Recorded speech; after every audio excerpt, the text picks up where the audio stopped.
Hello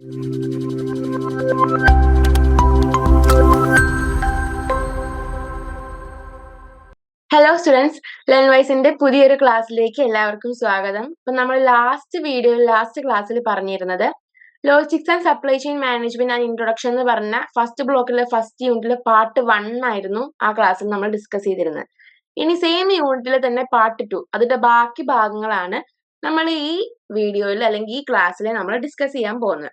അപ്പൊ ഇന്ന് നമ്മൾ ക്ലാസ് എടുക്കുന്നത് എന്തൊക്കെ ടോപ്പിക്സ് നമ്മൾ ഇന്ന് ഡിസ്കസ് ചെയ്യുന്നുണ്ട്? Principles of SCM, supply chain management principles discuss ചെയ്യുന്നുണ്ട്. പിന്നെ സപ്ലൈ ചെയിനിന്റെ പ്രോസസ്സ്, പിന്നെ ലോജിസ്റ്റിക്സും മാർക്കറ്റും തമ്മിലുള്ള ആ ഒരു റിലേഷൻ, അല്ലെങ്കിൽ അവർ തമ്മിലുള്ള ആ ലോജിസ്റ്റിക്സ് ആൻഡ് മാർക്കറ്റ് ഇന്റർഫേസ്, അതുപോലെ ലോജിസ്റ്റിക്സ് ആൻഡ് മാനുഫാക്ചറിങ് ഇന്റർഫേസ്, അത് രണ്ടും തമ്മിലുള്ള ആ ഒരു റിലേഷൻഷിപ്പ്, അത് ഇത്രയും ടോപ്പിക്സ് ആണ് നമ്മൾ ഇന്ന് ഡിസ്കസ് ചെയ്യാനായിട്ട് പോകുന്നത്. അപ്പം നമുക്ക് ഫസ്റ്റ് തുടങ്ങുകയാണെങ്കിൽ principles of SCM, supply chain മാനേജ്മെന്റിന്റെ പ്രിൻസിപ്പിൾസ്.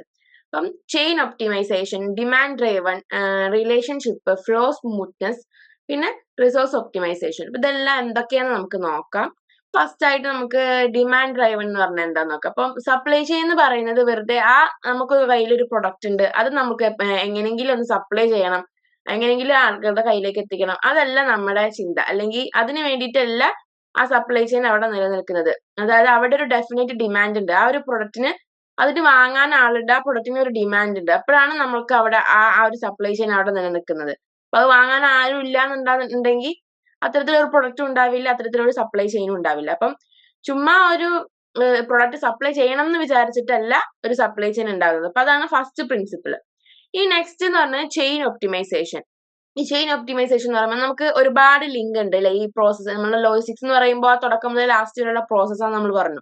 അപ്പൊ ഇടയിൽ ഇങ്ങനെ ഒരുപാട് ലിങ്ക് ഉണ്ട്. അല്ലെങ്കിൽ ലിങ്ക് എന്ന് പറയുമ്പോൾ അത് ഓരോ ഓർഗനൈസേഷൻസ് ആവാം, അല്ലെങ്കിൽ ഓരോ ആക്ടിവിറ്റീസ് ആവാം. അപ്പൊ ഈ ഇത്തരത്തിലുള്ള ലിങ്കിനൊക്കെ ഇപ്പം ചിലതൊക്കെ നല്ല സ്ട്രോങ് ആയിട്ട് നല്ല സ്മൂത്ത് ആയിട്ട് പോകുന്നുണ്ടാവും, ചിലത് കുറച്ചുകൂടി വീക്ക് ആണെന്നുണ്ടെങ്കിൽ നമ്മൾ ഈ സ്ട്രോങ് ആയിട്ടുള്ളത് നോക്കിയിട്ടല്ല നമ്മൾ ആ സപ്ലൈ ചെയിനെ വിലയിരുത്തുക, അല്ലെങ്കിൽ ആ സപ്ലൈ ചെയിന്റെ സക്സസ് ഉണ്ടാകുന്നത് ആ സ്ട്രോങ് ആയിട്ടുള്ള ലിങ്കുകൾ മാത്രം ബേസ് ചെയ്തിട്ടില്ല. സപ്ലൈ ചെയിന്റെ എന്താ പറയാ, അതിന്റെ സക്സസ് നിലനിൽക്കുന്നത് ഈ ഇത്തരത്തിലുള്ള വീക്കസ്റ്റ് ലിങ്കിനെ ബേസ് ചെയ്തിട്ടാണ്. അതാണ് പറയുന്നത്. So chain is only as strong as its weakest link. Weakest ലിങ്കിനെ ബേസ് ചെയ്തിട്ടാണ് നമ്മുടെ സപ്ലൈ ചെയിന്റെ സ്ട്രോങ് എത്രത്തോളം ഉണ്ട് എന്ന് പറയാം. അപ്പം അല്ലെങ്കിൽ സപ്ലൈ ചെയിനിന്റെ സ്ട്രോങ് എത്രത്തോളമാണ് ഡിസൈഡ് ചെയ്യുന്നത് അതിന്റെ വീക്കസ്റ്റ് ലിങ്കിന്റെ ബേസിലാണ്, അതായത് സ്ട്രോങ്സ്റ്റ് ലിങ്കിന്റെ ബേസിലാണ്. അതിനെയാണ് ഇതിന്റെ ലിങ്ക് ഒപ്റ്റിമൈസേഷൻ എന്നല്ല, ഇതിന്റെ ചെയിൻ ഒപ്റ്റിമൈസേഷൻ എന്നുള്ള രീതിയിൽ തന്നെ. അപ്പൊ എല്ലാ ലിങ്കും അല്ലെങ്കിൽ എല്ലാ പ്രോസസ്സും എല്ലാ ആക്ടിവിറ്റീസും കറക്റ്റ് സ്മൂത്ത് ആയിട്ട് തന്നെ അല്ലെങ്കിൽ സ്ട്രോങ് ആയിട്ട് തന്നെ പോകണം. അതാണ് ഒരു നെക്സ്റ്റ് പ്രിൻസിപ്പിൾ എന്ന് പറയുന്നത്. ഇനി നെക്സ്റ്റ് റിലേഷൻഷിപ്പ് ആണ്. ഇപ്പോ ഈ ലിങ്കുകൾ തമ്മിലുള്ള അല്ലെങ്കിൽ ഇത്തരത്തിലുള്ള ഈ ആക്ടിവിറ്റീസുകൾ അല്ലെങ്കിൽ ആ പ്രോസസ്സുകൾ തമ്മിലുള്ള ലിങ്കുകൾ തമ്മിലുള്ള ഒരു റിലേഷൻഷിപ്പ് ആൻഡ് കോർഡിനേഷൻ, അതാണ് ഈ പ്രിൻസിപ്പിളിൽ പറയുന്നത്. എല്ലാം തമ്മിലൊരു കോർഡിനേഷൻ ഉണ്ടായിരിക്കണം. ഇതെല്ലാം കുറച്ചും കൂടി ഒന്നുകൂടി എക്സ്റ്റെൻഡ് ചെയ്യാൻ പറ്റുന്നത്, കുറെ കാലങ്ങളായിട്ട് നീണ്ടു നിൽക്കുന്നത്, അതിന്റെ ഇന്റൻസിറ്റി, അതിന്റെ എക്സ്റ്റെൻഡ്, അതൊക്കെയാണ് ഈ ഇത്തരത്തിലുള്ള ലിങ്കുകളുടെ റിലേഷൻഷിപ്പിനെ ഡിഫൈൻ ചെയ്യുന്ന മേജർ ഫാക്ടേഴ്സ്. ഇത് ഒരുപാട് കാലം മുന്നോട്ട് പോകാൻ പറ്റുന്നതായിരിക്കണം, അതിന്റെ ഒരു തീവ്രത, അതൊക്കെയാണ് റിലേഷൻഷിപ്പ് കൊണ്ട് നമ്മൾ ഉദ്ദേശിക്കുന്നത്. അപ്പം റിലേഷൻഷിപ്പ് ആണ് നെക്സ്റ്റ് ഒരു പ്രിൻസിപ്പിൾ. പിന്നെ നമുക്ക് ഫ്ലോ സ്മൂത്ത്നെസ്, അടുത്ത പ്രിൻസിപ്പിൾ. ഈ ഫ്ലോ സ്മൂത്ത്നെസ്, ഫ്ലോ എന്തിന്റെയൊക്കെ ഫ്ലോ ആണ്? അതിന്റെ ഫിസിക്കൽ മൂവ്മെന്റിന്റെ, ഫിനാൻഷ്യൽ, അത്തരം കാര്യങ്ങൾ, പിന്നെ ഇൻഫോർമേഷൻ മൂവ്മെന്റ് ഒക്കെ ഇല്ലേ, ഇൻഫോർമേഷൻ റിക്വയർമെന്റ്, അതിന്റെയൊക്കെ ഇത്തരത്തിലുള്ള ആക്ടിവിറ്റീസിന്റെ ഒരു സ്മൂത്ത് ആയിട്ടുള്ള ഫ്ലോനെയാണ് ഈ പ്രിൻസിപ്പിൾ കൊണ്ട് ഉദ്ദേശിക്കുന്നത്. അപ്പം ഇത് നമ്മളെ സപ്ലൈ ചെയിൻ എത്രത്തോളം വലുതാവുന്നു എന്നുള്ളതിലല്ല കാര്യം, ആ ഉള്ള സംഭവത്തിന് എത്രത്തോളം സ്മൂത്ത്നെസ് ഉണ്ടോ എന്നുള്ളതിലാണ് നമ്മൾ നോക്കുന്നത്. അപ്പൊ അതാണ് നെക്സ്റ്റ് ഒരു പ്രിൻസിപ്പിൾ ആയിട്ട് പറയുന്നത്. ഇനി നെക്സ്റ്റ് പറയുന്നത് റിസോഴ്സ് ഒപ്റ്റിമൈസേഷൻ. ഈ റിസോഴ്സ് ഒപ്റ്റിമൈസേഷൻ നമ്മൾക്ക് കസ്റ്റമേഴ്സിന്റെ സാറ്റിസ്ഫൈ ചെയ്യുന്ന ആ ഒബ്ജക്റ്റീവിനനുസരിച്ചിട്ട് നമുക്ക് റിസോഴ്സ് നല്ല എഫിഷ്യന്റ് ആയ വേയിൽ നമുക്ക് കസ്റ്റമേഴ്സിലോട്ട് പ്രോസസ്സ് ചെയ്ത് എത്തിക്കാൻ സാധിക്കണം. അതായത് ഒരു എഫക്റ്റീവ് എന്ന് പറയുമ്പോൾ എന്താ, നമ്മളെ കുറഞ്ഞ കോസ്റ്റിൽ മാക്സിമം ഔട്ട്പുട്ട് കൊടുക്കാൻ പറ്റണം, എന്നിട്ട് കറക്റ്റ് ടൈമിൽ തന്നെ നമുക്ക് ഈ ഇത്തരത്തിലുള്ള ഈ ഫിനിഷ്ഡ് പ്രൊഡക്ട്സ് നമ്മുടെ കൺസ്യൂമേഴ്സിലേക്ക് എത്തിക്കാൻ പറ്റണം. അത്തരത്തിൽ മൊത്തം റിസോഴ്സ് തമ്മിലുള്ള ഒരു ബാലൻസ്ഡ് ആയിട്ടുള്ള റിസോഴ്സ് ഒപ്റ്റിമൈസേഷൻ ആണ് ഈ പ്രിൻസിപ്പിൾ കൊണ്ട് ഉദ്ദേശിക്കുന്നത്. അപ്പൊ നമ്മള് ഇത്രയും പ്രിൻസിപ്പിൾ ആണ് നമ്മൾ പറഞ്ഞത് SCM ന്റെ. ഇതാ principles of SCM, demand driven, പിന്നെ chain optimisation, relationship, flow smoothness, resource optimisation. ഇനി നെക്സ്റ്റ് നമ്മൾ പറയാനായിട്ട് പോകുന്നത് സപ്ലൈ ചെയിൻ സിസ്റ്റം. സപ്ലൈ ചെയിന്റെ പ്രോസസ് ആണ് നമ്മൾ ഇനി പറയുന്നത്. സപ്ലൈ ചെയിൻ സിസ്റ്റം എന്താണെന്ന് ചെറുതായിട്ട് നോക്കിയാൽ ഇതാ നമ്മള് സപ്ലൈസ്, നമ്മളെ റൈറ്റ് സൈഡിൽ നിന്ന് പോയി കഴിഞ്ഞാൽ സപ്ലൈസിൽ നിന്ന് നമ്മൾ റോ മെറ്റീരിയൽ പർച്ചേസ് ചെയ്യുന്നു. പിന്നെ മാനുഫാക്ചറിങ് സപ്പോർട്ട്, ആ റോ മെറ്റീരിയൽസിനെ വെച്ചിട്ട് നമ്മൾ മാനുഫാക്ചർ ചെയ്ത് പ്രൊഡക്റ്റ് ഉണ്ടാക്കുന്നു.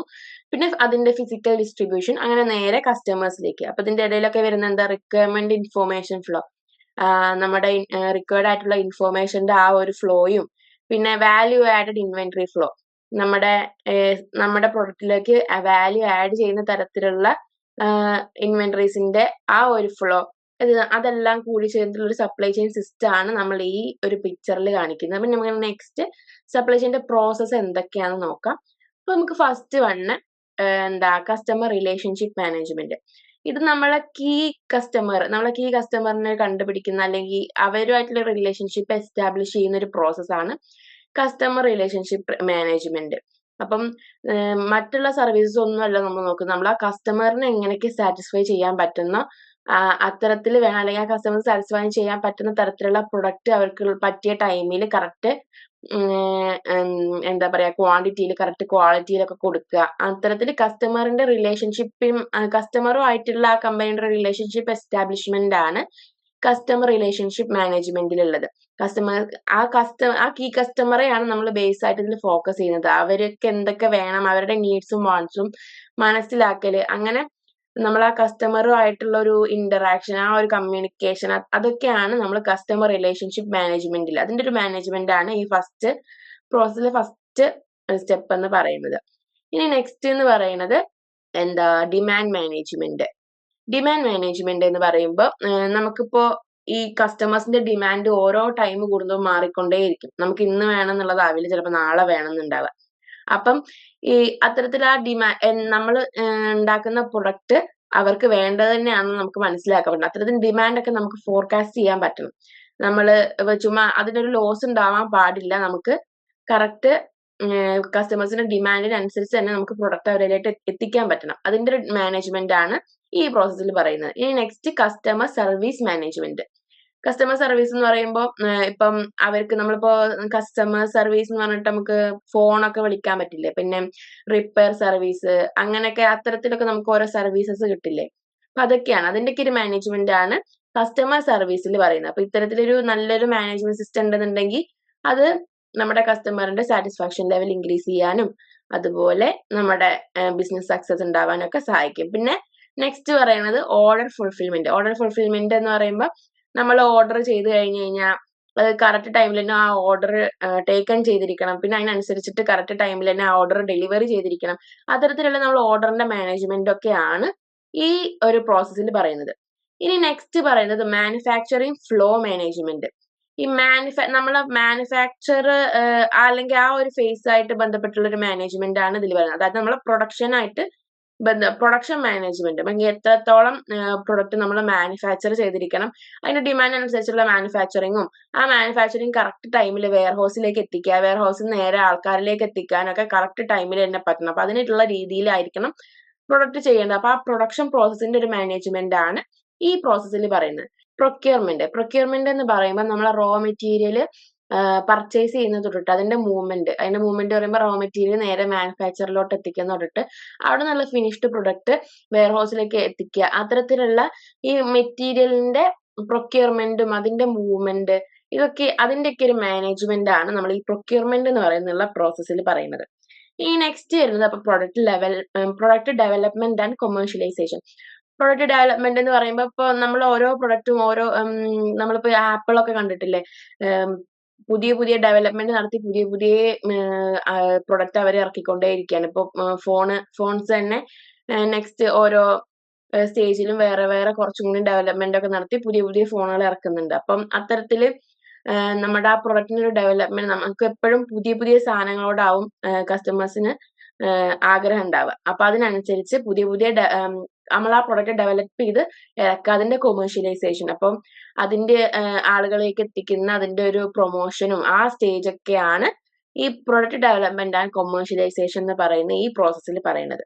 ഇനി next return channel. Return channel എന്ന് പറഞ്ഞാൽ നമ്മൾ പ്രൊഡക്റ്റ് റിട്ടേൺ ചെയ്യുന്നില്ല. നമ്മളിപ്പോൾ ഓൺലൈനായിട്ട് സാധനങ്ങളൊക്കെ വാങ്ങി റിട്ടേൺ ചെയ്യാറില്ല. അപ്പൊ അതുപോലെ റിട്ടേൺ ചാനൽ. ഇപ്പൊ നമ്മൾ റിട്ടേൺ ചെയ്തത് എന്തുകൊണ്ടായിരിക്കും? ഒന്നെങ്കിൽ നമ്മൾ അതിൽ സാറ്റിസ്ഫൈഡ് ആവില്ല, അല്ലെങ്കിൽ വല്ല ഡിഫക്ട്സ് ഉണ്ടാവും. അതിനൊക്കെയല്ലേ നമ്മൾ റിട്ടേൺ ചെയ്യുക. അപ്പം ഇത് നമ്മൾ റിട്ടേൺ ചെയ്യുമ്പോൾ എന്താ ഉണ്ടാവുക? നമ്മുടെ അതിന്റെ ഡ്രോബാക്സ് എന്തൊക്കെയാണെന്ന് നമുക്ക് മനസ്സിലാക്കാൻ സാധിക്കും. അപ്പം റിട്ടേൺ ചാനലിൽ കൂടെ നമുക്ക് അതിനനുസരിച്ചിട്ട് നമ്മൾ ഡ്രോബാക്സ് മനസ്സിലാക്കി അതിനനുസരിച്ച് നമുക്ക് പ്രൊഡക്റ്റിന് ഡെവലപ്മെന്റ് കൊണ്ടുവരാൻ സാധിക്കും. അതാണ് ആ പ്രോസസ്സ്. അപ്പൊ ഈ നെക്സ്റ്റ് എന്താ? അപ്പൊ ഈ ഇത്തരത്തിലുള്ള ഈ പെർഫോമൻസ് ഒക്കെ തുടർന്ന് ഇങ്ങനെ പ്രോസസ്സ് ഈ സർക്കിൾ നടക്കുക. അപ്പൊ ഇത്രയാണ് നമ്മുടെ സപ്ലൈ ചെയിനിന്റെ പ്രോസസ്സ്, ഈ ഇന്റഗ്രേറ്റഡ് സപ്ലൈ ചെയിൻ മാനേജ്മെന്റിന്റെ പ്രോസസ്സ്. അപ്പൊ അതിൽ എന്തൊക്കെയാ? കസ്റ്റമർ റിലേഷൻഷിപ്പ് മാനേജ്മെന്റ്, പിന്നെ demand management, customer service management, order fulfilment, പിന്നെ manufacturing flow management, procurement, product development and commercialisation, return channel. ഇത്രയൊക്കെയാണ് നമ്മുടെ പ്രോസസ്സസ്. ഇനി നമുക്ക് നെക്സ്റ്റ് നോക്കാനുള്ളത് ലോജിസ്റ്റിക്സ് ആൻഡ് മാർക്കറ്റ് ഇന്റർഫേസ്. ഈ ലോജിസ്റ്റിക്സും മാർക്കറ്റും തമ്മിലുള്ള ആ ഒരു റിലേഷൻ, അല്ലെങ്കിൽ അവർ തമ്മിലുള്ള ആ ഒരു കോണ്ടാക്ട് അല്ലെങ്കിൽ ആ ഇന്ററാക്ഷനെയാണ് നമ്മൾ ഇതിൽ പറയുന്നത്.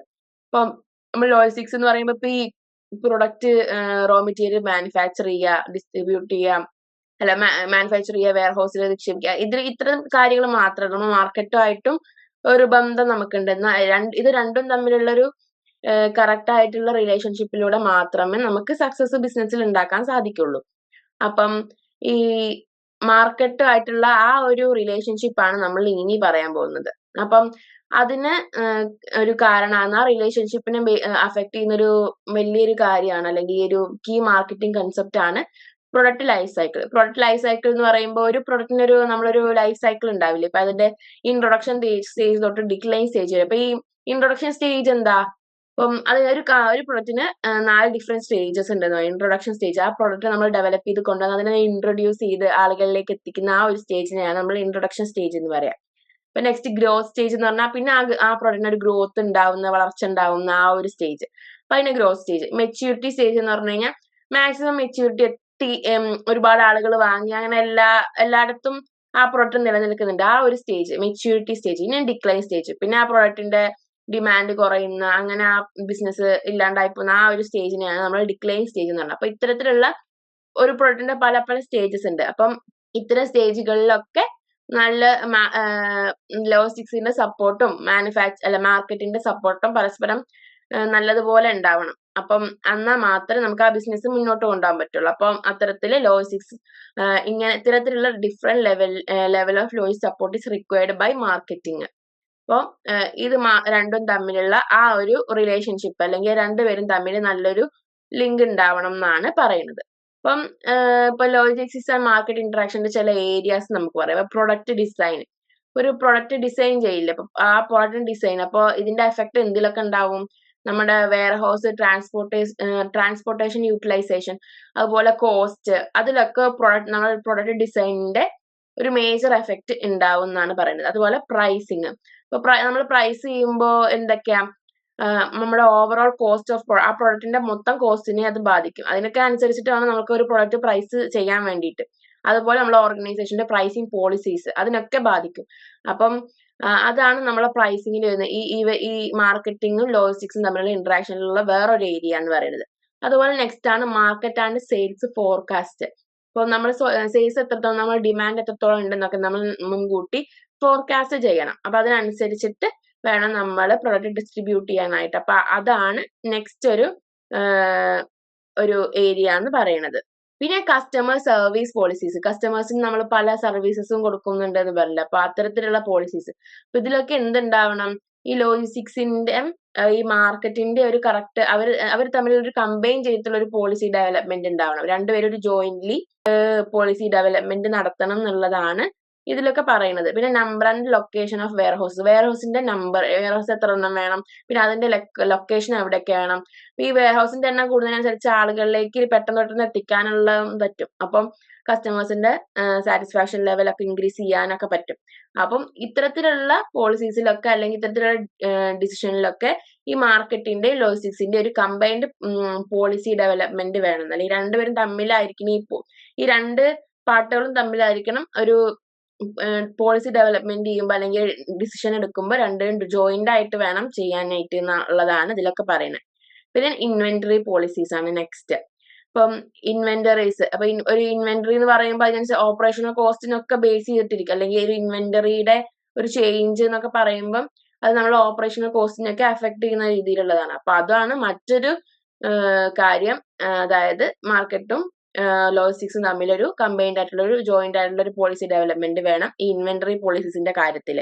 പിന്നെ ഓർഡർ പ്രോസസ്സിങ്, നമ്മളിപ്പോ ഓർഡർ പെട്ടെന്ന് ഓർഡർ ചെയ്താൽ നമുക്ക് പെട്ടെന്ന് അത് പ്രോസസ്സ് ചെയ്ത ആളുകളിലേക്ക് എത്തിച്ചാലേ നമ്മുടെ സാറ്റിസ്ഫാക്ഷൻ ലെവൽ ഇൻക്രീസ് ചെയ്യാൻ പറ്റുള്ളൂ. അപ്പം അത്തരത്തിൽ ആ ഒരു സ്റ്റേജിലും കൂടെ ഈ പോളിസി മേക്കിങ്ങിൽ നമ്മൾ ഈ രണ്ടുപേരുടെ ഒരു ജോയിന്റ് ആയിട്ടുള്ള ഒരു പോളിസി ഡെവലപ്മെന്റ് വേണം എന്നുള്ളതാണ് നമ്മൾ പറയുന്നത്. അപ്പൊ അതാണ് നമ്മൾ areas of marketing interaction, areas of logistics and marketing interaction, രണ്ടുപേരും തമ്മിലുള്ള ഇന്ററാക്ഷന്റെ ഏരിയാസ്.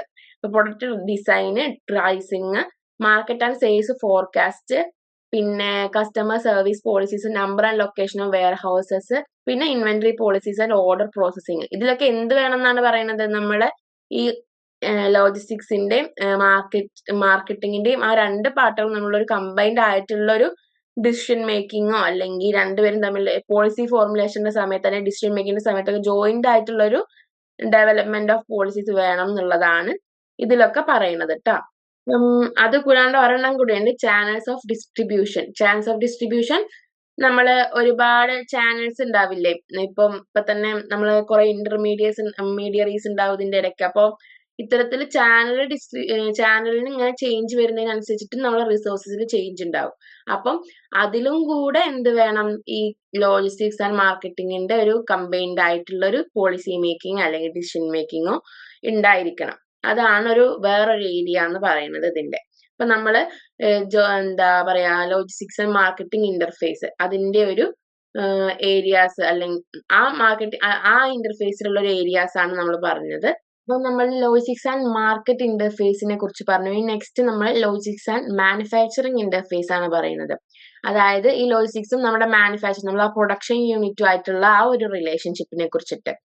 അപ്പം നമ്മളൊരു നല്ലൊരു സ്മൂത്ത് ആയിട്ടുള്ള സപ്ലൈ ചെയിൻ വേണമെങ്കിൽ ഈ മാനുഫാക്ചറിങ് യൂണിറ്റും ആയിട്ടും കൂടെ ഒരു നല്ലൊരു റിലേഷൻഷിപ്പ് ഉണ്ടാവണം. അപ്പം അതൊക്കെയാണ്. അപ്പം എന്നാൽ മാത്രമേ എന്തുണ്ടാവുള്ളൂ, നമുക്ക് നമ്മുടെ ഡെലിവറി സർവീസസ് നമുക്ക് കറക്റ്റ് ടൈമിൽ ഡെലിവറി ചെയ്യാൻ പറ്റുള്ളൂ. കറക്റ്റ് ടൈമിൽ കറക്റ്റ് ക്വാണ്ടിറ്റിയിൽ ആളുകളിലേക്ക് നമ്മുടെ സാധനങ്ങൾ എത്തിക്കാൻ പറ്റുള്ളൂ. അങ്ങനെ കസ്റ്റമേഴ്സിന്റെ സാറ്റിസ്ഫാക്ഷൻ ഇൻക്രീസ് ചെയ്യാൻ പറ്റുള്ളൂ. അതുപോലെ നമുക്ക് നമ്മുടെ ബിസിനസ്സിന് ഒരു സക്സസ് ഉണ്ടാവാനും പറ്റുള്ളൂ. അപ്പം ഇപ്പൊ ഈ ഒരു ഇന്റർഫേസിൽ, അതായത് ലോജിസ്റ്റിക്സ് ആൻഡ് മാനുഫാക്ചറിങ് ഇന്റർഫേസിൽ ഒരു 2 ഫണ്ടമെന്റൽ കോമ്പറ്റീറ്റീവ് സ്ട്രാറ്റജീസ് ഉണ്ട് എന്ന് പറയുന്നുണ്ട്. അതായത് ആ ഒരു കോമ്പറ്റീവ് എൻവയോൺമെന്റിൽ നമുക്ക് റിമെയിൻ അൺബീറ്റൻ അല്ലെങ്കിൽ നമുക്ക് സക്സസ്ഫുൾ ആയി ഇരിക്കാൻ വേണ്ടിയിട്ട് നമുക്ക് 2 കോമ്പറ്റീറ്റീവ് സ്ട്രാറ്റജീസ് ഉണ്ട് എന്ന് പറയുന്നുണ്ട്. ഒന്ന് കോസ്റ്റ് ലീഡർഷിപ്പ്, പിന്നെ ഒന്ന് ഡിഫറൻഷിയേഷൻ. ഈ കോസ്റ്റ് ലീഡർഷിപ്പ് എന്ന് പറഞ്ഞാൽ എന്താ? നമ്മളൊരു ലോവസ്റ്റ് കോസ്റ്റ് പ്രൊഡ്യൂസർ ആവുക. അതായത് നമ്മുടെ കോമ്പറ്റീറ്ററിനെ അപേക്ഷിച്ച് നോക്കുമ്പോൾ നമുക്ക് നമ്മുടെ ആളുകൾക്ക് കുറഞ്ഞ കാശിന് നമുക്ക് സാധനങ്ങൾ വാങ്ങാൻ പറ്റുന്നുണ്ടെങ്കിൽ അവിടെ നമുക്കൊരു കോമ്പറ്റീറ്റീവ് അഡ്വാൻറ്റേജ് ഉണ്ടാവും. അപ്പം അത്തരത്തിലൊരു കോസ്റ്റ് ലീഡർഷിപ്പ് ഉണ്ടാവും. അതാണ് കോസ്റ്റ് ലീഡർഷിപ്പ് എന്ന് പറയുന്ന ആ ഒരു സ്ട്രാറ്റജി അല്ലെങ്കിൽ ആ ഒരു അപ്രോച്ച്. ഇനി അടുത്തെന്ന് പറയുന്നത് ഡിഫറൻഷിയേഷൻ. ഡിഫറൻഷിയേഷൻ എന്ന് പറയുമ്പോൾ അത് നമ്മളെ ഡെലിവറി ടൈം അല്ലെങ്കിൽ ഡെലിവറിയിലുള്ള റിലയബിലിറ്റി, അതിന്റെ വിശ്വാസ്യത, അതിന്റെയൊക്കെ ബേസിലുള്ള ആ ഒരു സർവീസസിന്റെ ഒക്കെ ബേസിലുള്ള ഒരു ഡിഫറൻഷിയേഷൻ. അതാണ് ഈ ഡിഫറൻഷിയേഷൻ എന്ന് പറഞ്ഞിട്ടുള്ള ആ ഒരു അപ്രോച്ച്. അപ്പം ഇത്തരത്തിലുള്ള ഇങ്ങനത്തെ അപ്രോച്ചസ് ഒക്കെ ഓർഗനൈസേഷൻസ് എടുക്കാറുണ്ട്. ഈ മാനുഫാക്ചറിങ്ങും ലോജിസ്റ്റിക്സും തമ്മിലുള്ള ആ ഒരു ഇന്റർഫേസിന്റെ നല്ലൊരു ഡെവലപ്മെന്റിന് വേണ്ടിയിട്ട് ഇത്തരത്തിലുള്ള അപ്രോച്ചസ് കമ്പനീസ് എടുക്കാറുണ്ട്. അപ്പം ഇത്തരത്തിലുള്ള അതിന്റെയൊക്കെ ഒരു ഡിഫറൻസ് ആണ് ഈ 2 സ്ട്രാറ്റജീസ് എടുക്കുമ്പോൾ ഉണ്ടാവുന്ന കമ്പനീസിന്റെ ഡിഫറൻസ് ആണ് നമ്മൾ ഇനി നെക്സ്റ്റ് നോക്കാൻ പോകുന്നത്. അതായത് അപ്പൊ ഈ ഒരു ടേബിൾ നോക്കി, ഇതിൽ നമ്മൾ പറയുന്നത് manufacturing and logistics approach when the basis for competing is cost leadership. നമ്മൾ ഒരു കോമ്പറ്റീറ്റീവ് സ്ട്രാറ്റജി എന്താ പറഞ്ഞത്? Cost leadership. അതായത് നമ്മള് കോസ്റ്റ് ലീഡർ ആയിരിക്കും, നമ്മളതിന് കുറഞ്ഞ വിലയ്ക്ക് സാധനങ്ങൾ കിട്ടുന്ന രീതിയിൽ നമുക്കൊരു കോമ്പറ്റീറ്റീവ് അഡ്വാൻറ്റേജ് ഉണ്ടാവുക. അപ്പം ഈ കോസ്റ്റ് ലീഡർഷിപ്പ് ആണ് ഈ മാനുഫാക്ചറിങ് ലോജിസ്റ്റിക്സ് അപ്രോച്ച് എന്നുണ്ടെങ്കിൽ ഒരു ബിസിനസ് നമ്മൾ ആ അപ്രോച്ചാണ് സ്വീകരിക്കണമെന്നുണ്ടെങ്കിൽ, ഓൾഡ് അപ്രോച്ച്, പണ്ടത്തെ അപ്രോച്ചും ന്യൂ അപ്രോച്ചും തമ്മിലുള്ള ഒരു വ്യത്യാസമാണ് നമ്മളിപ്പോ പറയുന്നത്. അപ്പം ഫസ്റ്റ് എന്ന് പറഞ്ഞു കഴിഞ്ഞാൽ കോസ്റ്റ് റിഡക്ഷൻ പ്രോഗ്രാംസ്. ഓൾഡ് അപ്രോച്ചിൽ എന്തായിരുന്നു? കോസ്റ്റ് റെഡ്യൂസ് ചെയ്യുന്ന പ്രോഗ്രാംസ് ആയിരുന്നു എടുത്തിരുന്നത്. ന്യൂ അപ്രോച്ചിലോ നോൺ വാല്യൂ ആഡ് ചെയ്യാത്ത ആ പ്രൊഡക്റ്റിന് എന്തെങ്കിലും വാല്യൂ കൂടുതലായിട്ട് ഇൻക്രീസ് ചെയ്യാൻ സഹായകമാവാത്ത ആക്ടിവിറ്റീസിനൊക്കെ എലിമിനേറ്റ് ചെയ്തു. അപ്പം ഓൾഡ് അപ്രോച്ചിലുള്ള മാത്രം നമുക്കൊന്ന് ആദ്യം പറയാം. ഇപ്പൊ കോസ്റ്റ് റിഡക്ഷൻ പ്രോഗ്രാംസ് കൊണ്ടുവന്ന്, പിന്നെ റെഡ്യൂസ് ഇൻവെന്ററി റെഡ്യൂസ് ചെയ്തു, പിന്നെ ട്രിം 10% ഓൾ ബജറ്റ് അലോക്കേഷന്റെ 10% ഒക്കെ എന്താ വെട്ടിക്കളഞ്ഞു, അങ്ങനെയൊക്കെ. പിന്നെ ഡെഫർ ക്യാപിറ്റൽ എക്സ്പെൻഡിച്ചർ നീക്കി വെക്കുക. പിന്നെ emphasize control on expenses particularly direct labour. ഈ എന്താ കൺട്രോള് കൂടുതലായിട്ടും പ്രാധാന്യം കൊടുത്തിരുന്നത് എന്തിലൊക്കെയാണ്? എക്സ്പെൻസസിലാണ്, പെർട്ടിക്കുലർലി ഡയറക്റ്റ് ലേബറിലാണ് കൂടുതൽ കൺട്രോളിന്റെ എംഫസൈസ് ഉണ്ടായത്. അപ്പൊ ന്യൂ അപ്രോച്ചിൽ എന്തൊക്കെയാ പറയുന്നത്? ഈ നോൺ വാല്യൂ ആഡിങ് ആയിട്ടുള്ള സർവീസസ് ഒക്കെ എലിമിനേറ്റ് ചെയ്തു. പിന്നെ നമ്മളെ കമ്പനിയുടെ ഉള്ളിലുള്ള ടൈം കുറക്കാൻ വേണ്ടിയിട്ട് അത്തരത്തിലുള്ള കാര്യങ്ങൾക്ക് വേണ്ടിയിട്ടുള്ള ഇൻവെന്ററീസും അത്തരത്തിലുള്ള ഇന്റേണൽ ആക്ടിവിറ്റീസിന്റെ ഒക്കെ കപ്പാസിറ്റി റെഡ്യൂസ് ചെയ്തു. അതൊക്കെ വാങ്ങാനുള്ള കപ്പാസിറ്റി റെഡ്യൂസ് ചെയ്തു. അപ്പോൾ ഇന്റേണൽ ലീഡ് ടൈംസ് കുറയാൻ സഹായിക്കും. പിന്നെ നെക്സ്റ്റ് എന്ന് പറയുന്നത് reduce the material conversion cost reduce ചെയ്യുക. അതിലൂടെ ഈ എന്താ പറയാ, നമ്മുടെ എല്ലാവരും തമ്മിലുള്ള ഒരു കോർഡിനേഷൻ, ഇന്റഗ്രേഷൻ, പിന്നെ ടെക്നോളജി, അതിന്റെയൊക്കെ സഹായത്തോടെ മെറ്റീരിയൽ കൺവേർഷൻ കോസ്റ്റ് റെഡ്യൂസ് ചെയ്യുക. പിന്നെ emphasize product and process quality so as to reduce cost associated with rework and break down. ഇപ്പൊ ഈ വീണ്ടും ഉണ്ടാക്കുക, പിന്നെ പ്രൊഡക്റ്റിന് ഡിഫക്റ്റ് വന്നു കഴിഞ്ഞാൽ അതിനനുസരിച്ച് വീണ്ടും നമ്മൾ പ്രൊഡക്റ്റുമ്മെ വീണ്ടും കാശ് ചെലവാക്കേണ്ടി വരിക. അത്തരത്തിലുള്ള കോസ്റ്റ് ഒക്കെ കുറക്കാൻ, അത്തരത്തിലുള്ള കോസ്റ്റ് എങ്ങനെ കുറയ്ക്കാം? നമ്മുടെ പ്രൊഡക്റ്റിന്റെ ക്വാളിറ്റി കൂടുമ്പോൾ ഭാവിയിലുള്ള റീവർക്കിന്റെ സാധ്യത ഉണ്ടാവുന്നില്ല. അപ്പൊ അങ്ങനെ അത്തരത്തിൽ നമ്മൾ ക്വാളിറ്റി കൂട്ടിയിട്ട് കോസ്റ്റ് റെഡ്യൂസ് ചെയ്യുന്നതാണ് വേറെ ഈ ന്യൂ അപ്രോച്ചിൽ വന്ന വേറൊരു ഇത്. പിന്നെ next reduce need for inventory through superior planning സിസ്റ്റത്തിലൂടെയൊക്കെ നമ്മൾ കമ്പനിയുടെ അകത്തുള്ള ഇന്റേണൽ ലീഡ് ടൈംസ് ഒക്കെ കുറച്ച് പ്രോസസ്സുകളൊക്കെ തമ്മിൽ ലിങ്ക് ചെയ്ത് ഇൻവെന്ററിയുടെ അളവ് റെഡ്യൂസ് ചെയ്യുക. ഇതൊക്കെയാണ് ഈ ന്യൂ അപ്രോച്ചിൽ ഉണ്ടായിരുന്നത്. ഓൾഡ് അപ്രോച്ചിൽ നേരത്തെ പറഞ്ഞത്, ന്യൂ അപ്രോച്ചിൽ ഇപ്പൊ പറഞ്ഞത്.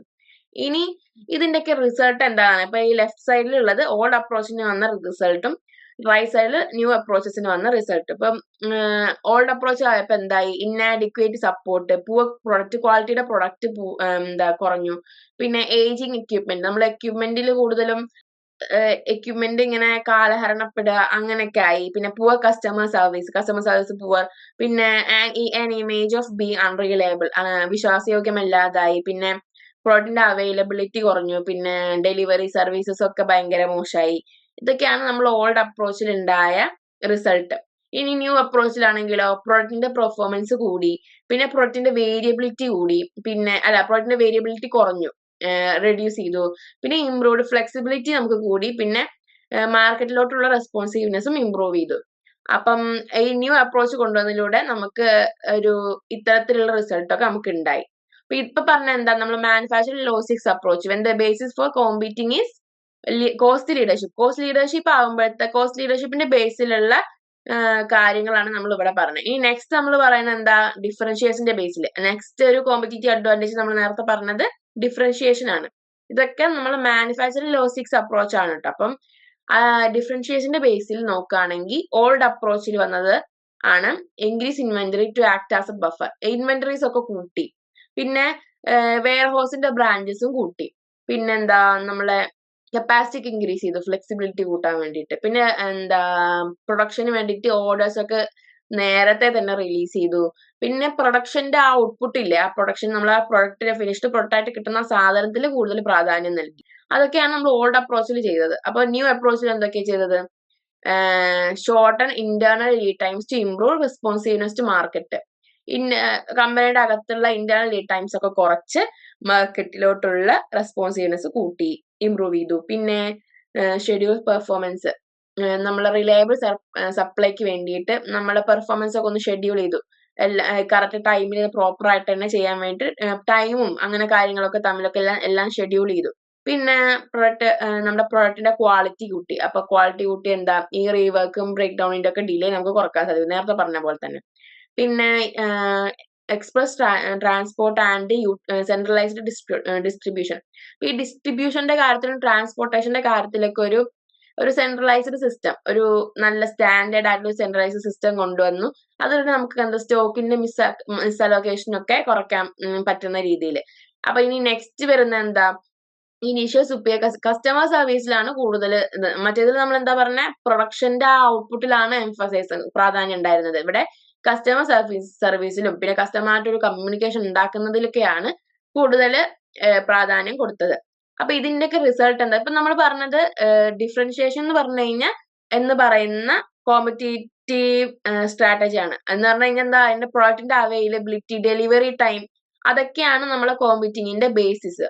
അപ്പൊ അതിന്റെ ബേസിലാണ് ഈ അപ്രോച്ച് നമ്മൾ പറഞ്ഞത്. അപ്പൊ ഇതിന്റെയൊക്കെ റിസൾട്ട് എന്താ, അപ്പൊ ലെഫ്റ്റ് സൈഡിൽ പറയുന്നത് എന്താ നമ്മുടെ ഓൾഡ് അപ്രോച്ചിന്റെ റിസൾട്ടും റൈറ്റ് സൈഡിൽ പറയുന്നത് നമ്മൾ ന്യൂ അപ്രോച്ചിന്റെ റിസൾട്ടാണ് കേട്ടോ.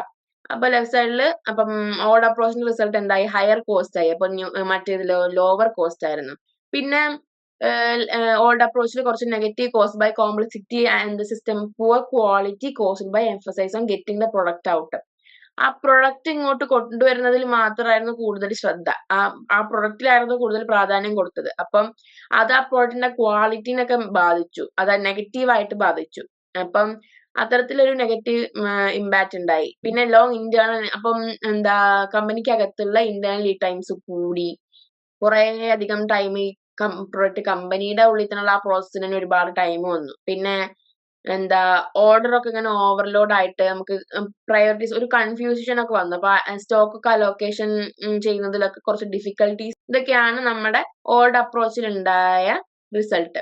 ന്യൂ അപ്രോച്ചിൽ അപ്പൊ എന്തൊക്കെയാ, ലോവർ കോസ്റ്റ് കുറയ്ക്കാൻ സഹായിച്ചു. പിന്നെ പ്രൊഡക്റ്റിന്റെ പെർഫോമൻസ് ഇൻക്രീസ് ചെയ്തു, അതുപോലെ വേരിയബിലിറ്റി കുറഞ്ഞു. ഇനി എന്താ വിശ്വാസ്യത കൂടി. പിന്നെ നമ്മുടെ വോളിയത്തിലും പ്രൊഡക്റ്റിന്റെ മിക്സിലൊക്കെ ഒരു ഫ്ലെക്സിബിലിറ്റിയിലൊക്കെ ഒരു ഇമ്പ്രൂവ്മെന്റ് ഉണ്ടായി. ഇതൊക്കെയാണ് ന്യൂ അപ്രോച്ചിന്റെ റിസൾട്ട് എന്ന് പറയുന്നത്. അപ്പം ഇത്രയൊക്കെയാണ് നമ്മുടെ മാനുഫാക്ചറിങ് ആൻഡ് ലോജിസ്റ്റിക്സിന്റെ ഈ രണ്ട് അപ്രോച്ചിൽ വരുന്ന ഡിഫറൻസസ് ആണ് നമ്മളിപ്പോ പറഞ്ഞത്. അപ്പം ഈ അതിൽ വരുന്ന രണ്ട് അപ്രോച്ചസ് എന്തൊക്കെയാ പറഞ്ഞ, കോസ്റ്റ് ലീഡർഷിപ്പും പിന്നെ ഒന്ന് ഡിഫറൻഷിയേഷനും. കോസ്റ്റ് ലീഡർഷിപ്പ് എന്ന് പറയുമ്പോൾ നമുക്ക് കോസ്റ്റ് കുറഞ്ഞ രീതിക്ക് നമ്മൾ മറ്റുള്ളവരെ അപേക്ഷിച്ച് നമുക്ക് കോസ്റ്റ് കുറഞ്ഞ രീതിക്ക് ആളുകൾക്ക് വാങ്ങാൻ പറ്റുന്നു. ഡിഫറൻഷിയേഷൻ എന്ന് പറയുമ്പോൾ അത് എന്തിന്റെ ബേസിലൊക്കെ, ഡെലിവറി ടൈമിന്റെ ബേസിലും ഡെലിവറി റിലയബിലിറ്റി അതിന്റെയൊക്കെ ബേസിലൊക്കെ ഉള്ളതിനെ മറ്റുള്ള നമ്മളെ കോമ്പറ്റീറ്റേഴ്സ് ആയിട്ട് നമ്മൾ ഡിഫറെന്റ് ആവുന്നതിനെയാണ് ഡിഫറൻഷിയേഷൻ എന്നുള്ളതുകൊണ്ട് ഉദ്ദേശിക്കുന്നത്. അപ്പൊ ഇത്തരത്തിലുള്ള രണ്ട് സ്ട്രാറ്റജീസ് ഉപയോഗിക്കുമ്പോഴത്തെ ഡിഫറൻസസും ആണ് നമ്മൾ പറഞ്ഞത്. ഒന്ന് നമ്മൾ കോസ്റ്റ് ലീഡർഷിപ്പിന്റെ പറഞ്ഞു, പിന്നെ നമ്മൾ നെക്സ്റ്റ് ഡിഫറൻഷിയേഷന്റെയും പറഞ്ഞു. ഇനി നമ്മൾ നെക്സ്റ്റ് പറയാൻ പോകുന്നത് ഈ ഇത് തന്നെ, മറ്റേ മാനുഫാക്ചറിങ് ആൻഡ് ലോജിസ്റ്റിക്സ് ആ ഇന്റർഫേസിന്റെ കസ്റ്റമർ സർവീസ് ഇഷ്യൂസ് ആണ് നമ്മൾ ഇനി നെക്സ്റ്റ് പറയാൻ പോകുന്നത്. ഇപ്പൊ ഡിമാൻഡ് ഫോർകാസ്റ്റിംഗ്. ഇപ്പം നമ്മള് ഡിമാൻഡ് എങ്ങനെയായിരിക്കും നമ്മൾ നല്ലപോലെ ഫോർകാസ്റ്റ് ചെയ്തിരിക്കണം, അല്ലെങ്കിൽ നമ്മളെ പ്രോഡക്റ്റ് കറക്റ്റ് ആയിട്ട് വിറ്റ് പോവില്ല. അപ്പം നമ്മളെ സാധനം ഇറക്കി കഴിഞ്ഞ് കഴിഞ്ഞാൽ ആളുകൾ വാങ്ങണമെങ്കിൽ നമ്മൾ എങ്ങനെ മാനുഫാക്ചർ ചെയ്യണം, ആളുകൾക്ക് എങ്ങനെയാണോ വേണ്ടത്, എത്ര ക്വാണ്ടിറ്റിയിലാണോ വേണ്ടത്, എന്താണോ വേണ്ടത്, അതിനനുസരിച്ചിട്ട് വേണം നമ്മൾ മാനുഫാക്ചർ ചെയ്യാനായിട്ട്. അപ്പം അത്തരത്തിൽ നമ്മൾ ആ പ്രൊഡക്റ്റിന്റെ ഡിമാൻഡ് ഒന്ന് ഫോർകാസ്റ്റ് ചെയ്യണം. അപ്പം അതൊരു വലിയൊരു ഇഷ്യൂ ആണ്. അപ്പൊ അതൊരു കോംപ്ലക്സ് പ്രോസസ്സും ആണ്. അപ്പം അതാണ് ഒരു ഇഷ്യൂ ആയിട്ട് പറയുന്നത്. ഇനി നെക്സ്റ്റ് പറയുന്നത് customer and supplier oriented system. അപ്പം നമ്മൾ കസ്റ്റമറിലൊക്കെ നല്ലൊരു ഫോക്കസ് കൊടുത്തു.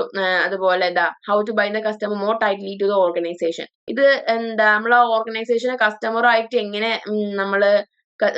എങ്ങനെ ടൈറ്റ്ലി ബൈൻഡ് ചെയ്യണം, നമ്മൾ ആ കസ്റ്റമറും ആ ഓർഗനൈസേഷനായിട്ട് എങ്ങനെയൊക്കെ റിലേറ്റ് ചെയ്യിപ്പിക്കണം. പിന്നെ അതുപോലെ നമ്മൾ ആ സപ്ലയർ ഇല്ലേ, നമ്മൾ സപ്ലയറിനാണ് റോ മെറ്റീരിയൽ വാങ്ങി തുടങ്ങുന്നത്. അപ്പൊ ആ സപ്ലയറിനെ ഈ ഓവറോൾ സപ്ലൈ ചെയിനിൽ എങ്ങനെ ഇന്റഗ്രേറ്റ് ചെയ്യണം. അപ്പം ഇത്തരത്തിലൊക്കെയുള്ള ആ ഒരു സിസ്റ്റത്തെയാണ് നമ്മൾ കസ്റ്റമർ സപ്ലയർ ഓറിയന്റഡ് സിസ്റ്റം എന്ന് പറയുന്നത്. അപ്പൊ അതൊരു നെക്സ്റ്റ് ഇഷ്യൂ ആണ്. ഈ നമ്മളെ കസ്റ്റമറിനെ ഓർഗനൈസേഷനായിട്ട് ബന്ധിപ്പിക്കലും നമ്മളെ സപ്ലയറിനെ നമ്മുടെ ഓവറോൾ സപ്ലൈ ചെയിനിന്റെ ഒരു ഭാഗമാക്കുക, അല്ലെങ്കിൽ അതിലോട്ട് ഇന്റഗ്രേറ്റ് ചെയ്യുന്നതും, അതൊക്കെയാണ് നെക്സ്റ്റ് ഒരു ഇഷ്യൂ പറഞ്ഞത്. പിന്നെ പ്ലാന്റ് കൺഫിഗറേഷൻ എന്ന് പറഞ്ഞാൽ നമ്മളെ ലൊക്കേഷൻ, നമ്മുടെ മാനുഫാക്ചറിങ് പ്ലാന്റിന്റെ ആ ഒരു ലൊക്കേഷൻ, നേച്ചർ, അതിന്റെ ഓപ്പറേറ്റിംഗ് പെർഫോമൻസ്, മാനുഫാക്ചറിങ് ഫെസിലിറ്റീസ്, പിന്നെ വെയർഹൗസിന്റെ ബ്രാഞ്ചസ്, ഇതൊക്കെ നമ്മളെ കോസ്റ്റ് സ്ട്രക്ചറിന്, നമ്മുടെ സർവീസ് ലെവലിനൊക്കെ ബാധിക്കുന്ന കാര്യമാണ്. അപ്പം അതും ഒരു ഇഷ്യൂ ആയിട്ട് നമുക്ക് പറയാം, പ്ലാന്റ് കൺഫിഗറേഷൻ എന്ന് പറയുമ്പോൾ. ഈ നെക്സ്റ്റ് വരുന്നത് മാസ്റ്റർ പ്രൊഡക്ഷൻ ഷെഡ്യൂളിംഗ്. ഈ മാസ്റ്റർ പ്രൊഡക്ഷൻ ഷെഡ്യൂളിംഗ് എന്ന് പറയുമ്പം ഇപ്പൊ നമ്മുടെ മാനുഫാക്ചറിങ്ങിലും ലോജിസ്റ്റിക്സിലും മാർക്കറ്റിംഗ് ഫിനാൻസ് അതിലൊക്കെ ഉള്ള ഒരു പ്ലാനിങ്ങിനെയാണ് മൊത്തത്തിലാണ് പറയുന്നത് ഷെഡ്യൂളിങ്. ഒരു കറക്റ്റ് ആയിട്ടുള്ള ഒരു പ്രോപ്പർ പ്ലാനിങ്ങിനെയാണ് നമ്മൾ ഇതിൽ ഉദ്ദേശിക്കുന്നത്. അപ്പം അതും ഒരു ഇഷ്യൂ ആയിട്ട് പറയുന്നുണ്ട്. അപ്പം ഈ പ്ലാനിങ് എന്ന് പറയുമ്പോൾ എന്തിലൊക്കെ ആയിരിക്കും നമ്മൾ ഒരു കപ്പാസിറ്റിക്ക് അകത്ത് ഉള്ള ഒരു സ്റ്റോക്ക് അവൈലബിലിറ്റി, പിന്നെ എന്താ finished goods inventory levels, customer service in terms of സ്റ്റോക്കിന്റെ അവൈലബിലിറ്റി അനുസരിച്ചിട്ട് കസ്റ്റമർ സർവീസ്, പിന്നെ മെഷീന്റെ യൂട്ടിലൈസേഷൻ, നമ്മളെ കമ്പനിയിൽ ഒരുപാട് മെഷീൻ ഉണ്ടാവും, അതിന്റെയൊക്കെ ബെറ്റർ യൂട്ടിലൈസേഷൻ, കപ്പാസിറ്റി യൂട്ടിലൈസേഷൻ, പിന്നെ ലേബർ പ്രൊഡക്ടിവിറ്റി ഒക്കെ എങ്ങനെയാണ് നമ്മൾ കോസ്റ്റ് കുറച്ചുകൊണ്ട് തന്നെ മാക്സിമം പ്രൊഡ്യൂസ് ചെയ്യാൻ പറ്റുന്ന രീതിയിലുള്ള ഒരു ലേബർ പ്രൊഡക്ടിവിറ്റി, പിന്നെ ഔട്ട്പുട്ട്, പിന്നെ need for over time or casual employees, ഇത്തരത്തിലുള്ള കാര്യങ്ങളിലൊക്കെയുള്ള ഒരു പ്രോപ്പർ പ്ലാനിങ്, അതിനെയാണ് നമ്മൾ മാസ്റ്റർ പ്രൊഡക്ഷൻ ഷെഡ്യൂളിംഗ് ഉള്ളതുകൊണ്ട് ഉദ്ദേശിക്കുന്നത്. ഇതിന്റെയൊക്കെ ഒരു പ്ലാനിങ്ങും മാനുഫാക്ചറിങ് തമ്മിലുള്ള ഒരു ലിങ്ക് ആണ് ഈ മാസ്റ്റർ പ്രൊഡക്ഷൻ ഷെഡ്യൂളിംഗ് എന്നുള്ളത് കൊണ്ട് ഉദ്ദേശിക്കുന്നത്. അപ്പം ഇതൊക്കെയാണ് നമ്മുടെ ഇഷ്യൂസ് ആയിട്ട് പറയുന്നത്. എന്തായത് customer service issues at the logistics and manufacturing interface. എന്തൊക്കെ പറഞ്ഞു? ഡിമാൻഡ് ഫോർകാസ്റ്റിംഗ് പറഞ്ഞു, പിന്നെ കസ്റ്റമർ സപ്ലയർ ഓറിയന്റഡ് സിസ്റ്റം, പിന്നെ പ്ലാൻ കോൺഫിഗറേഷൻ, പിന്നെ മാസ്റ്റർ പ്രൊഡക്ഷൻ ഷെഡ്യൂളിംഗ്. ഇതൊക്കെയാണ് നമ്മൾ ഈ ടോപ്പിക്കിൽ പറയാൻ പറ്റുന്ന നമ്മൾ മറ്റേ ലോജിസ്റ്റിക്സ് ആൻഡ് മാനുഫാക്ചറിങ് ഇന്റർഫേസിൽ നമുക്ക് പറയാൻ പറ്റുന്ന കാര്യങ്ങൾ ഇതൊക്കെയാണ്. അപ്പം നമ്മൾ മറ്റേ 2 സ്ട്രാറ്റജീസിനെ കുറിച്ച് പറഞ്ഞു, അതായത് കോസ്റ്റ് ലീഡർഷിപ്പ്, ഡിഫറൻഷിയേഷൻ, പിന്നെ അതിൽ വരുന്ന ഇഷ്യൂസ് എന്തൊക്കെയാണെന്നും പറഞ്ഞു. ഇത്രയൊക്കെയാണ് നമ്മുടെ ഇന്നത്തെ ക്ലാസ്സിൽ നമ്മൾ പറയാൻ ഉദ്ദേശിച്ചത്. അപ്പം നമ്മൾ എന്തൊക്കെ ടോപ്പിക്സ് ഡിസ്കസ് ചെയ്തു? നമ്മള് സപ്ലൈ ചെയിന്റെ പ്രിൻസിപ്പിൾസ് നോക്കി, പിന്നെ സപ്ലൈ ചെയിന്റെ ഒരു പ്രോസസ്സ് നോക്കി, പിന്നെ സപ്ലൈ ചെയിന്റെയും ലോജിസ്റ്റിക്സിന്റെ മാർക്കറ്റ് ഫേസിന്റെ ആ ഒരു ഇന്റർഫേസ്, ആ ഒരു റിലേഷൻ നോക്കി, പിന്നെ ലോജിസ്റ്റിക്സ് ആൻഡ് മാനുഫാക്ചറിങ് ഇന്റർഫേസും നോക്കി. അപ്പൊ നമുക്ക് ഈ യൂണിറ്റ് കഴിഞ്ഞ സ്ഥിതിക്ക് ഇരുന്ന് നമുക്ക് പ്രീവിയസ് ഇയറിൽ വന്ന ഒരു ക്വസ്റ്റ്യൻ നോക്കാം. നമ്മളെ ജൂൺ 2023 വന്ന ഒരു ക്വസ്റ്റ്യൻ ആണ്. What do you understand by physical distribution management? Explain the system or total approach to physical distribution management. Physical distribution management എന്ന് പറഞ്ഞാൽ നമ്മൾ ഈ യൂണിറ്റിന്റെ ഫസ്റ്റ് പാർട്ടിൽ നമ്മൾ പറഞ്ഞിരുന്നു. ഇപ്പം നമ്മൾ പ്രൊഡക്റ്റ് റൈറ്റ് പ്ലേസിൽ, റൈറ്റ് ടൈം, റൈറ്റ് ക്വാണ്ടിറ്റിയിലൊക്കെ ആളുകളിലേക്ക് എത്തിക്കുന്ന അത്തരത്തിലുള്ള ഒരു മാനേജ്മെന്റിനെയാണ് നമ്മൾ പ്രൊഡക്റ്റ് നമ്മൾ PDM കൊണ്ട് ഉദ്ദേശിക്കുന്നത്, ഫിസിക്കൽ ഡിസ്ട്രിബ്യൂഷൻ മാനേജ്മെന്റ് കൊണ്ട് ഉദ്ദേശിക്കുന്നത്. അപ്പം ഇതൊരു ഫ്ലോ ഓഫ് ഗുഡ്സ് ആണ്.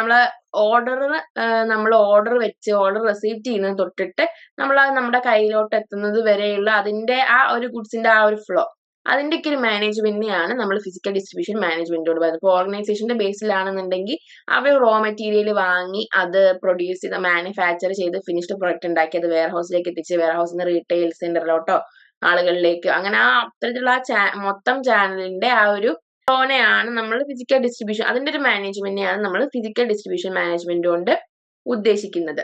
പിന്നെ നമ്മൾ അതിൽ കുറച്ച് കമ്പോണൻസ് ഒക്കെ പറയുന്നു. ഓർഡർ പ്രോസസ്സിങ്, ഇൻവെന്ററി, പിന്നെ ഇപ്പൊ ഇൻവെന്ററിയിലൊക്കെ നമ്മൾ പറഞ്ഞത് ബാലൻസ്ഡ് ആയിട്ടുള്ള കുറച്ച് ഇൻവെന്ററീസ് ഒക്കെ, വെയർ ഹൗസ് ഒക്കെ നമുക്ക് അടുത്തെത്തുന്ന രീതിയിൽ, ആളുകൾക്ക് നല്ല കറക്റ്റ് എത്തുന്ന രീതിയിൽ കമ്പനിയുടെ കോസ്റ്റിനനുസരിച്ചുള്ള വെയർ ഹൗസസ് നിർമ്മിക്കുക. ഇപ്പം കുറെ ആണെങ്കിലും കോസ്റ്റ് കൂടും, പക്ഷെ അതിനനുസരിച്ച് നമ്മുടെ സാറ്റിസ്ഫാക്ഷൻ ലെവലും കൂടും. അങ്ങനെയൊക്കെ നമ്മൾ പറഞ്ഞിരുന്നു. വെയർ ഹൗസസ് കുറെ ആവുമ്പോൾ ആളുകളിലേക്ക് പെട്ടെന്ന് എത്തിക്കാൻ പറ്റും, പക്ഷെ കോസ്റ്റ് കൂടും. പക്ഷെ നമ്മുടെ കസ്റ്റമറിന്റെ സാറ്റിസ്ഫാക്ഷൻ ലെവലൊക്കെ ഇൻക്രീസ് ചെയ്യും. അപ്പം നമ്മുടെ കമ്പനിയുടെ അഫോർഡബിൾ ആയിട്ടുള്ള കോസ്റ്റിനനുസരിച്ചിട്ട് വേണം വെയർ ഹൗസ് നിർമ്മിക്കാൻ. അതിനൊരു ഒപ്റ്റിമം സ്ട്രാറ്റജി വെക്കണം. പിന്നെ ഓർഡർ പ്രോസസ്സിങ്, അതിനും കുറെ മോഡ്സ് ഒക്കെ ഉണ്ട്. ഇപ്പം നമുക്ക് റെഗുലർ ആയിട്ട് വരുന്ന ഓർഡേഴ്സും, പിന്നെ നമ്മളൊരു എഗ്രിമെന്റ് ഓർഡേഴ്സ് നടത്താം. അത്തരത്തിൽ നമ്മൾ കുറച്ച് മോഡ്സ് ഒക്കെ പറയുന്നു ഓർഡർ പ്രോസസ്സിങ്ങിന്റെ. പിന്നെ വെയർ ഹൗസിങ്, ഇൻവെന്ററി പറഞ്ഞത് ഒരുപാട് താഴെ ആയിട്ടുള്ള സ്റ്റോക്ക് ലെവലൊക്കെ ഒന്നും വല്ലാണ്ട് ഓവർ ആയിട്ടുള്ള സ്റ്റോക്ക് ലെവലും വെക്കാണ്ട് ഒരു മിനിമം ലെവലിൽ, ഒരു ബാലൻസ്ഡ് ലെവലിലുള്ള സ്റ്റോക്ക് നമ്മൾ അവിടെ നമ്മൾ optimization of stock levels, balanced ആയിട്ടുള്ള ഒരു സ്റ്റോക്ക് ലെവൽ വെക്കുക. പിന്നെ ട്രാൻസ്പോർട്ടേഷൻ, നമ്മൾ സ്വന്തമായിട്ട് വെഹിക്കിൾ വാങ്ങിക്കൊണ്ടോ അല്ലെങ്കിൽ ഒരു ലോജിസ്റ്റിക്സ് സെന്ററിനെ ലോജിസ്റ്റിക്സിന്റെ ഒരു കമ്പനീനെ ഏൽപ്പിച്ചുകൊണ്ട് അത്തരത്തിൽ നമ്മൾക്ക് അഫോർഡബിൾ ആയിട്ടുള്ള രീതിയിൽ അങ്ങനെ നമ്മൾ ഒരു ഏൽപ്പിച്ചിട്ടൊക്കെ നമ്മൾ ട്രാൻസ്പോർട്ട് ചെയ്യാം. പിന്നെ ആ ട്രാൻസ്പോർട്ടേഷൻ എന്നൊക്കെ പറയുമ്പോൾ കറക്റ്റ് ആളുകൾക്ക് എത്തിക്കുന്ന എല്ലാത്തിനും ടൈംലി ആയിട്ട് നമ്മളിപ്പോ ഫിനിഷ്ഡ് പ്രൊഡക്റ്റ് വെയർഹൗസിൽ എത്തിക്കുന്ന വെയർഹൗസിൽ നിന്ന് മറ്റ് അടുത്ത നെക്സ്റ്റ് ലെവൽ ലൈൻ ഓഫ് എന്താ പറയാ നെക്സ്റ്റ് ലൈൻ ഓഫ് ചെയിനിലോട്ട് എത്തിക്കുന്നതും അവിടെ നിന്ന് നമ്മളെ കസ്റ്റമറിൽ എത്തിക്കുന്ന ആ ട്രാൻസ്പോർട്ടേഷൻ ഒക്കെ കറക്റ്റ് ടൈമിലായിരിക്കും അത്തരത്തിലൊക്കെയുള്ള അതിന്റെ ഒരു ഒപ്റ്റിമൽ സ്ട്രാറ്റജി അതൊക്കെ നമ്മൾ അതിന്റെ കമ്പോണൻസ് ആയിട്ട് പറഞ്ഞിരുന്നു. അപ്പം കസ്റ്റമർ സാറ്റിസ്ഫാക്ഷൻ എങ്ങനെയൊക്കെ ഇൻക്രീസ് ചെയ്യാം, നമ്മളെ കോസ്റ്റ് ഒക്കെ കുറച്ചുകൊണ്ട് മാക്സിമം എഫക്റ്റീവ് ആയിട്ട് ഇതിന്റെ ഒക്കെ ഔട്ട്കം ഒക്കെ കൊണ്ടുവന്ന് നമുക്ക് കസ്റ്റമറിലോട്ട് സാധനങ്ങൾ എത്തിക്കുക, എന്നിട്ട് കസ്റ്റമേഴ്സിന്റെ എന്താ സാറ്റിസ്ഫാക്ഷൻ ലെവൽ ഇൻക്രീസ് ചെയ്യുക. ഇതൊക്കെയാണ് നമ്മൾ PDM-ൽ പറഞ്ഞിട്ടുണ്ടായിരുന്നത്. പിന്നെ പറയുന്നത് നമ്മുടെ സിസ്റ്റം ഓഫ് ടോട്ടൽ അപ്രോച്ച് ആണ്.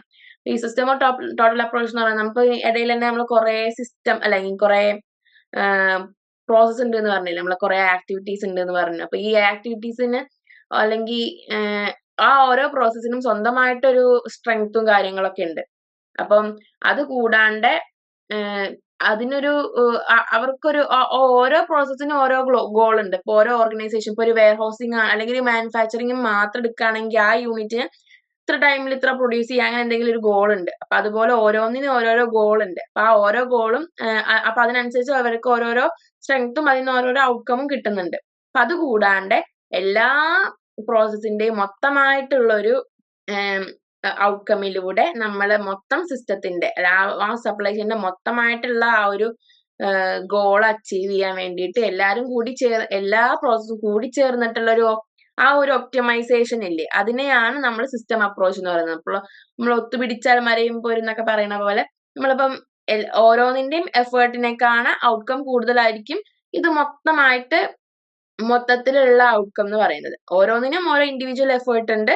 അത് കൂടാണ്ട് ആ ഒരു സിസ്റ്റത്തിന് ആ സപ്ലൈ ചെയിൻ സിസ്റ്റത്തിന് മൊത്തമായിട്ട് ആ സപ്ലൈ ചെയിനിന്റെ ഗോളിന് അല്ലെങ്കിൽ ഒബ്ജക്റ്റീവിനനുസരിച്ചിട്ടുള്ള ഒരു ഒപ്റ്റിമൈസേഷൻ അല്ലെങ്കിൽ എല്ലാം തമ്മിലുള്ള ഒരു കോർഡിനേഷനും അതിലൂടെയുള്ള ഒരു ഒപ്റ്റിമൈസേഷൻ ഒക്കെയാണ് നമ്മുടെ സിസ്റ്റം അപ്രോച്ച് അല്ലെങ്കിൽ ടോട്ടൽ അപ്രോച്ച് എന്നതുകൊണ്ട് നമ്മൾ ഉദ്ദേശിക്കുന്നത്. അപ്പം നമ്മളെ പ്രീവിയസ് ഇയറിൽ ചോദിച്ചൊരു ക്വസ്റ്റ്യൻ ആണ്. അപ്പൊ നമ്മൾ ആ ഫസ്റ്റ് ക്ലാസ്സിൽ നമ്മൾ പറഞ്ഞ ആ നോട്ട്സ് ഒക്കെ നോക്കി നമ്മൾ കറക്റ്റ് ഒന്ന് എഴുതാനായിട്ട് ശ്രമിക്കണം. അപ്പം നമ്മള് ഇന്നത്തെ വീഡിയോയിൽ നമ്മൾ ഈ ഫസ്റ്റ് യൂണിറ്റിന്റെ ആ ഒരു സപ്ലൈ ചെയിൻ മാനേജ്മെന്റ് ലോജിസ്റ്റിക്സിന്റെ ആ ഇൻട്രൊഡക്ഷൻ പറയുന്ന ഒരു യൂണിറ്റിന്റെ സെക്കൻഡ് പാർട്ടാണ് ഇന്ന് ക്ലാസ് എടുത്തത്. അപ്പം അതോടുകൂടി നമ്മുടെ ഫസ്റ്റ് യൂണിറ്റ് തീർന്നു. അപ്പം ഇനി നെക്സ്റ്റ് ക്ലാസ്സിന് നമ്മൾ നമ്മുടെ സെക്കൻഡ് യൂണിറ്റിന്റെ ഒരു ഫസ്റ്റ് പാർട്ടുമായിട്ട് വരുന്നതായിരിക്കും. അപ്പൊ എല്ലാവർക്കും മനസ്സിലായെന്ന് വിചാരിക്കുന്നു. അപ്പം താങ്ക് യു.